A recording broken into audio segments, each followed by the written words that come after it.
day def ñun li ñuy xam day bëri trop mais waruñu wax mais tamit des fois day baax am yoo xam ni mënut a ñàkk ñu wax parce que ñooñu di wax loolu yëpp surtout sunu waajooju di sëñ Abdou Bara Doli vraiment foog naa ne bu xooloon santam am na yoo xam ne du ci dugg du ko wax ndax yàlla ñu tim xam na li muy wax yëpp moom ci wàllu boppam xam na ni dara amu ci benn yoon la fa dem benn yoon la gis ak Ousmane ci kanamu avocat te lañ ko wax man du ma ko nettali mais bu Ousmane génnee dina ko nettali boppam mais ci gàttal xam naa ne teg nañ ko àndam dégg naa nag mu naan ay talaata ba Ousmane da koo mais Ousmane lan la koy doyee lan koo xam ne yow boo yeewoo rek wax nga gis wax nga ñàkk gis wax kon kay kooku lan lañ koy doyee muy moom muy ñeneen ñoo xam ne tamit dañuy wër di wax naan dem naa fa gis naa ko paas naa ko téléphone mais daal kooku rek laa mën a wax parce que kooku moom moo taxaw wax ñi ci des ñëpp du ma tudd seen tur mais bu soobee yàlla bu Ousmane génnee loolu yëpp dina ko leeral yàggatul quoi. kan lay génn bàyyi wax ci nañu bàyyi wax ji ndax boo jàppee ne nit ki fi mu nekk buy wax du la dégg buy wax booy wax du la dégg booy wax du la tontu kon li ngay wax yëpp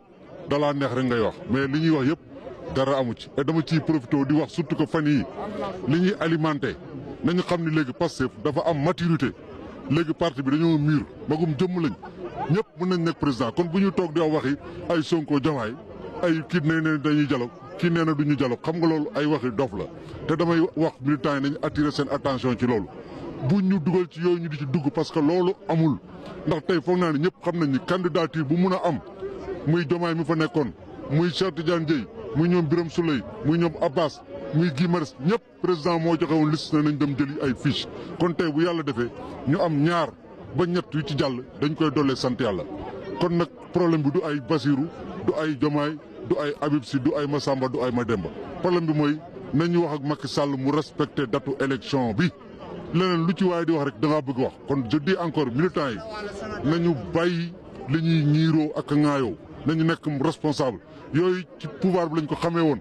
muy nekk ci ay quartier di xëccoo xaalis di werante di luye ay njaganjaay di ko surfacturé fii nag comme loolu amul bu ñu xaar ba tey ñu bëgg a alimenter polémique yooyu amul tey amul ëllëg te niñ koy waxee nii neexul président neexul Basirou man mi leen koy wax loolu leer laa wax parce que du ma toog ñaari fan te gisuma Basirou gisuma président loolu daal laa. nga ko wax nga sa biir wax nga ne moom dialogul mais beneen affaire bi ci wax nga ne bu président bu génnee ndax génn boobu ci libération lay aju wala ci amnistie bi. non xam nga génn bi moom foog naa ni ci justice la mun a aju dégg nañ nag borom dëkk bi di wax naan waaw. njiitu réew mi non mooy borom dëkk bi. non maamut ko dañ ko da koo jiite. non léegi dootul njiitum réew léegi borom dëkk la parce que léegi day mel ni royaume lañ nekk ndax bu fekkee ni loi yeeg règlement yeeg texte yi respecté tuñu dara mais loolu dootul njiitum réew loolu koy borom réew la parce que tey bu ko neexee tey mu ne guddi kenn du nelaw woo armée bi ñuy fanaane tiire ba bët set donc loolu bu toogee naan nañu def ay liberté provisoire xam nga loolu waxi caaxaan la parce que li Ousmane di wax laa leen di wax Ousmane nee na dossier bi ñoom seen dossier la